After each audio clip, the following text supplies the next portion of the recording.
Have you ever wondered what happens when a country has a polar bear jail, offers wives as hospitality gifts, and builds landing strips specifically for UFOs? From ancient Inuit traditions that might shock you to modern marvels that defy logic, this is Canada, where the impossible becomes everyday reality.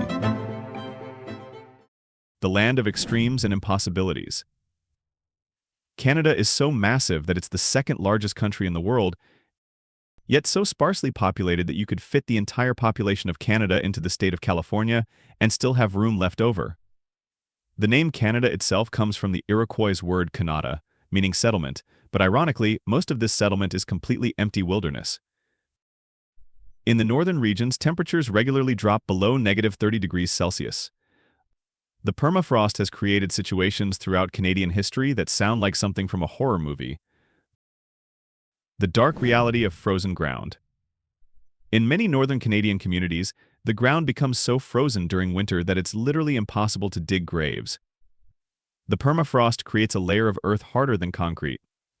So what do you do when someone dies in the middle of a Canadian winter?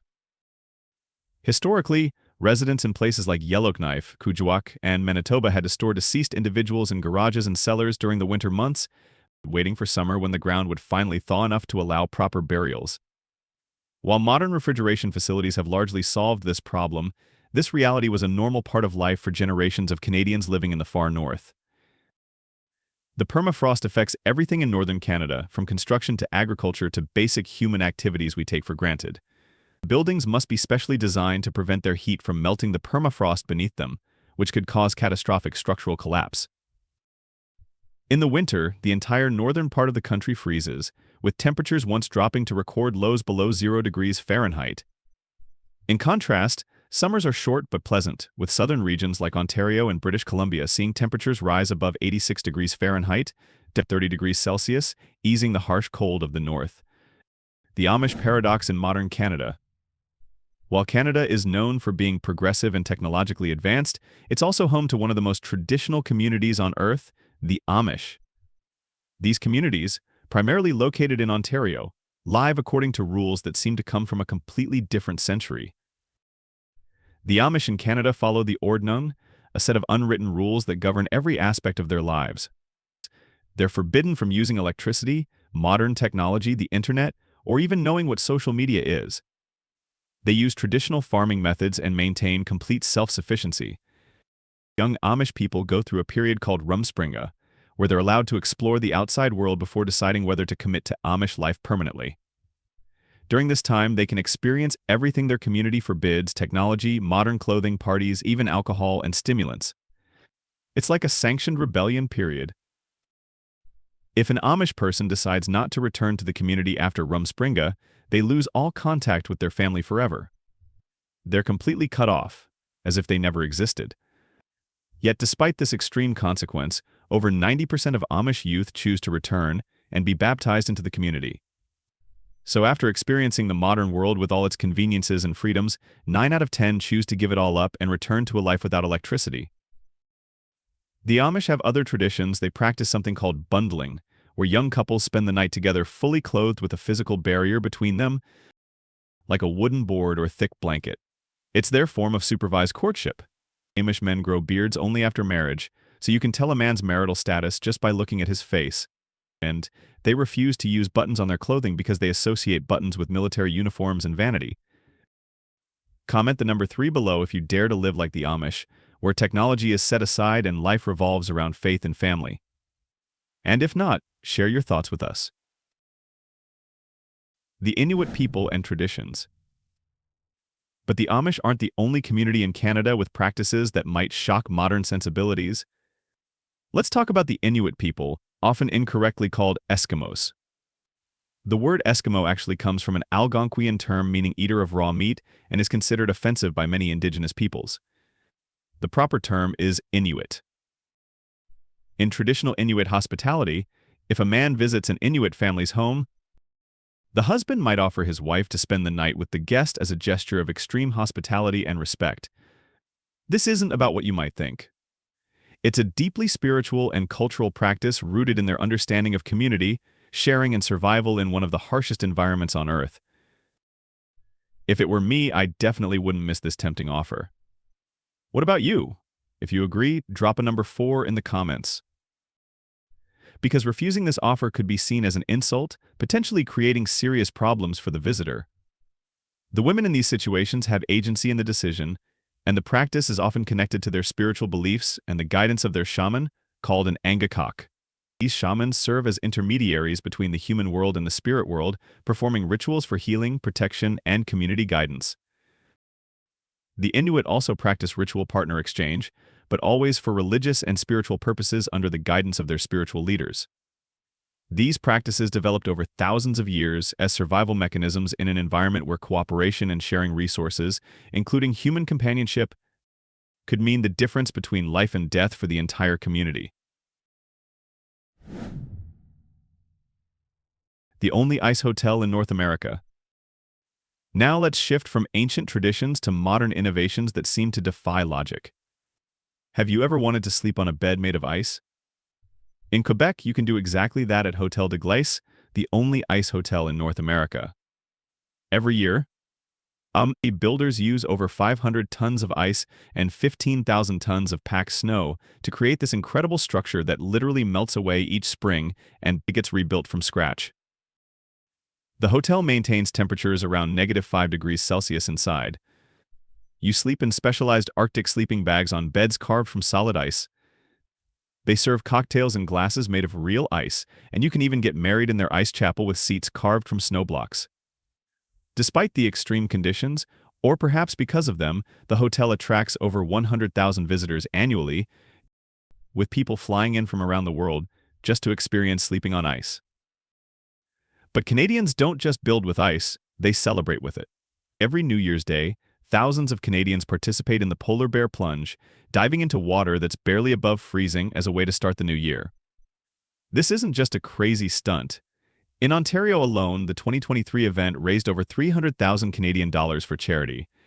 Participants receive certificates, badges, and sometimes even hugs from snow bear mascots.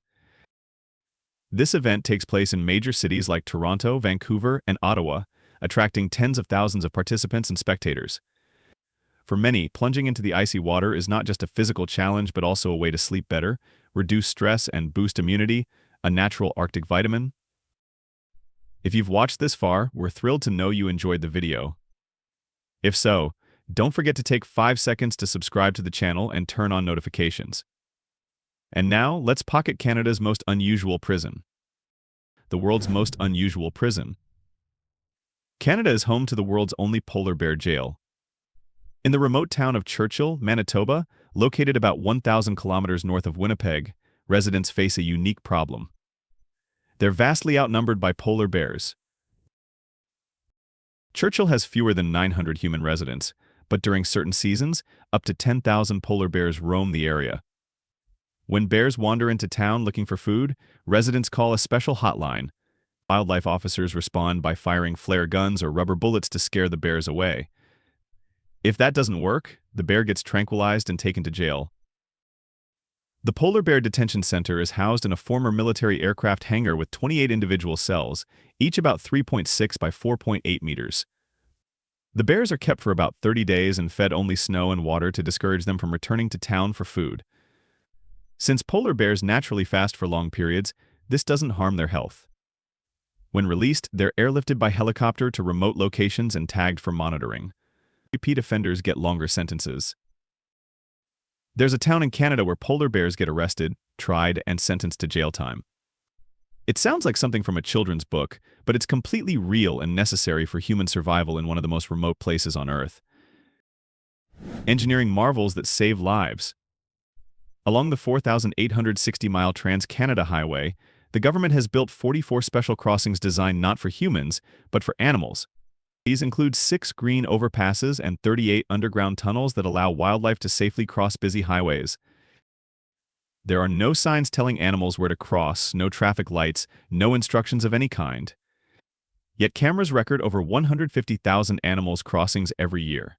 Bears, elk, deer, wolves, and even small animals like turtles use these crossings instinctively. The system has reduced wildlife vehicle collisions by 80%, saving thousands of animal lives and preventing countless human injuries and deaths. But here's the most amazing part. The animals remember these crossing locations and pass the knowledge down to their offspring.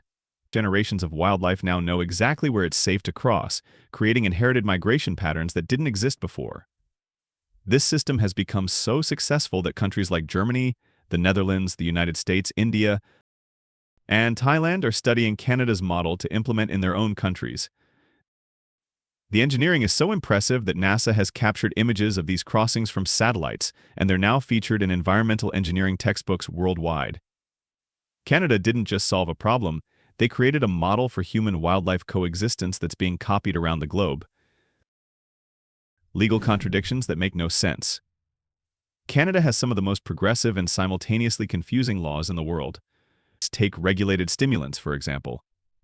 Canada is only the second country in the world, and the first G7 nation, to fully legalize recreational regulated product use nationwide.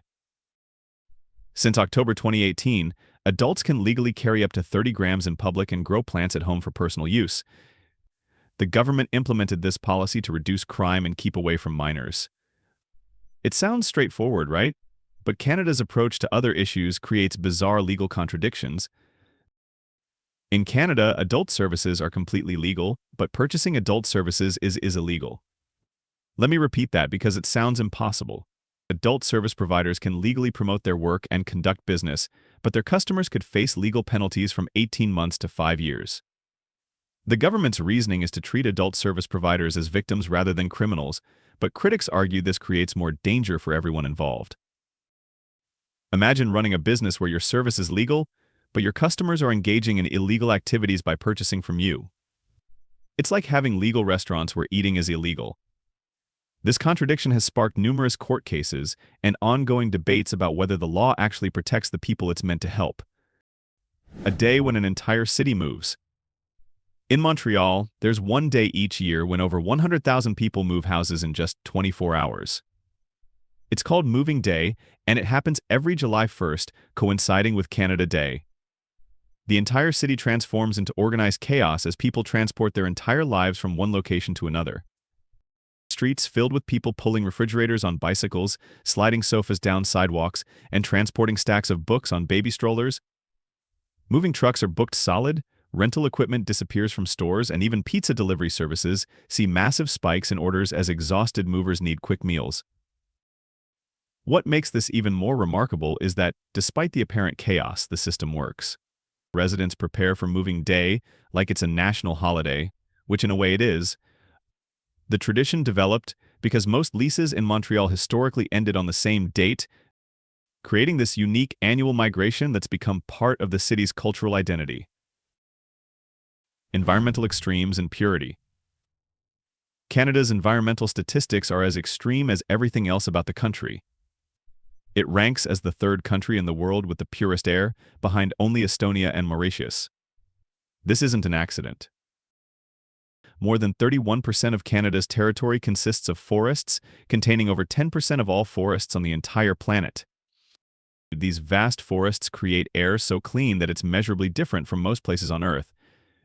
But the environmental extremes don't stop there. Canada shares the longest international border in the world with the United States, and 5,525 miles of boundary that stretches across an entire continent. Within Canada's borders, you'll find Yonge Street in Toronto, officially recognized as the longest street in the world at 35 miles long. But perhaps the strangest street-related fact is that Canada built the world's first UFO landing strip in the town of St. Paul, Alberta, in 1967. The town even has a UFO museum displaying curiosities related to extraterrestrial phenomena. Whether any UFOs have actually used this landing strip remains classified, but the fact that it exists shows Canada's willingness to prepare for any possibility, no matter how unlikely. This openness to the impossible might explain why Canada has 1,467 airports, making it the third country in the world with the most airports, behind only the United States and Brazil. Apparently, Canada is so welcoming that even potential alien visitors get their own dedicated landing facilities. Coffee culture that defines a nation. The image of Canadians lining up in snow to buy dollar coffee from Tim Hortons isn't just a stereotype, it's a cultural phenomenon that defines the nation's character.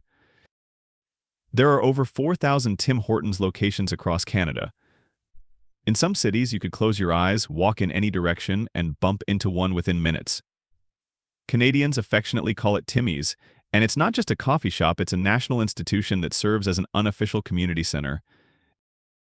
The average Canadian drinks about 3 cups of coffee per day, ranking among the highest coffee consumption rates in the world. But it's not just about the caffeine. Tim Hortons locations serve as meeting places where 75-year-olds discuss social issues with friends, where business deals are made over donuts, and where the famous Roll Up the Rim game offers prizes ranging from free coffee to cars. Some Canadian cities even have coffee shops open from 10 p.m. to 6 a.m., serving only cold coffee for dedicated caffeine enthusiasts. It's like a caffeinated version of Las Vegas that never sleeps. The national combo of coffee with maple syrup-filled donuts has become more iconic than any fancy European pastry. Architectural miracles from waste. Our final fact brings us to one of the most beautiful examples of environmental consciousness and artistic vision combined. On Prince Edward Island, near Nova Scotia, stands a chapel built entirely from over 25,000 recycled bottles. This isn't just a building, it's a crystal fairy tale that demonstrates how waste can become wonder.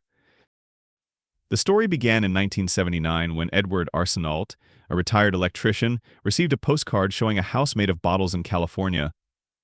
Inspired by this image, he spent 6 years collecting bottles from across the region: soda bottles, wine bottles, beer bottles, and perfume bottles.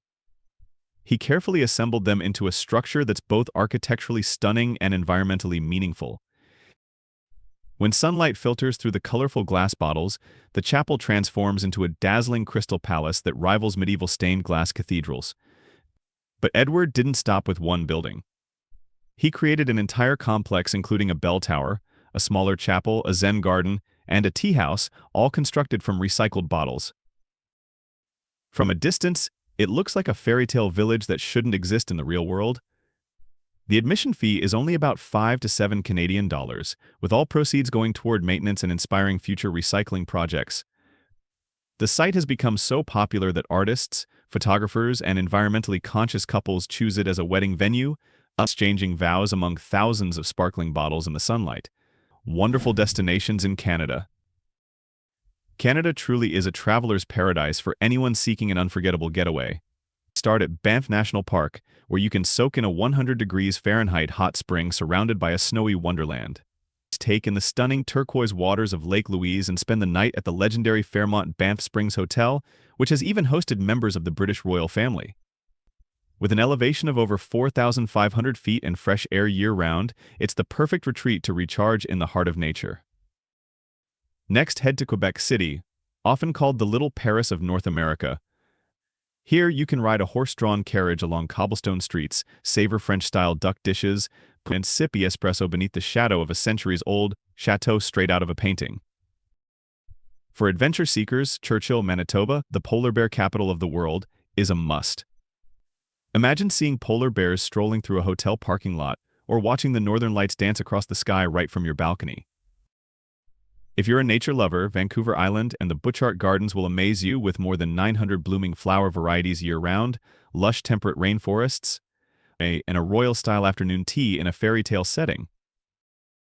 And of course, you can't miss Niagara Falls, where the Canadian side offers the most breathtaking views in the world. A hornblower cruise will take you right into the midst of the falls, ending your day with dinner at the Skyline Towers revolving restaurant, enjoying a panoramic view of the city sparkling at night. Canada, a year-round festival paradise. Winter in Canada kicks off with the Carnival de Québec, the largest winter festival in the world, held from late January to early February. Here you can marvel at massive ice sculptures, enjoy dazzling nighttime parades, sip on a warm caribou, a traditional spiced drink that keeps you cozy, and even dance under a romantic snowfall. And whatever you do, don't miss the thrilling ice canoe races across the frozen river, a one-of-a-kind experience you'll only find in Quebec. When summer arrives, Butchart Gardens in British Columbia transforms every Saturday night, from July through early September, into a magical light show. Fireworks illuminate the sky, reflect on the water, and blend with classical music, creating a symphony of light and sound you'll never forget. Meanwhile, in Alberta, the Edmonton Folk Festival invites you not just to listen to folk music but to experience it, learn to play traditional instruments, try your hand at crafts alongside local artisans, and fully immerse yourself in Canada's vibrant cultural spirit. Canada, a culinary paradise. When it comes to Canadian cuisine, you can't miss poutine, often considered the soul of Quebec. Crispy golden fries smothered in rich gravy and topped with melting cheese curds create an unforgettable experience. For American visitors, poutine isn't just a dish, it's a unique culinary statement, both familiar and distinct, leaving a lasting impression on anyone who tries it. Canada is also famous for maple syrup, the essence of spring as the snow melts. Locals don't just drizzle it over pancakes, they have a special tradition of pouring syrup directly onto snow to make maple taffy. The process of harvesting sap and concentrating it into syrup is both labor-intensive and inspiring, giving visitors a chance to connect with the country's pristine natural landscape. Don't forget to try tourtière, the traditional French-Canadian meat pie, or cedar plank grilled salmon, a dish as visually stunning as it is delicious. Together, these culinary delights paint a vivid picture of Canada's food culture, where the flavors of the land, nature, and tradition blend in perfect harmony. These 15 facts about Canada reveal a country that defies every expectation and challenges every assumption about how societies function. From polar bear prisons to UFO landing strips, from ancient traditions that still govern modern communities to legal contradictions that seem impossible, Canada proves that reality can be stranger and more wonderful than fiction. The next time someone mentions Canada, remember that beneath the stereotypes of politeness and maple syrup lies a nation where polar bears go to jail, where entire cities move in a single day, where people sleep on beds of ice by choice, and where the impossible happens so regularly that Canadians barely notice how extraordinary their normal really is. What other countries do you think have facts that could compete with Canada's uniqueness? Let me know in the comments below, and I'll consider featuring them in future videos. And don't forget to hit subscribe, turn on notifications bell so we can see you again in our next video. Thanks so much for hanging out with us today. I hope you enjoyed it. Your support truly means the world. Wishing you the best of luck.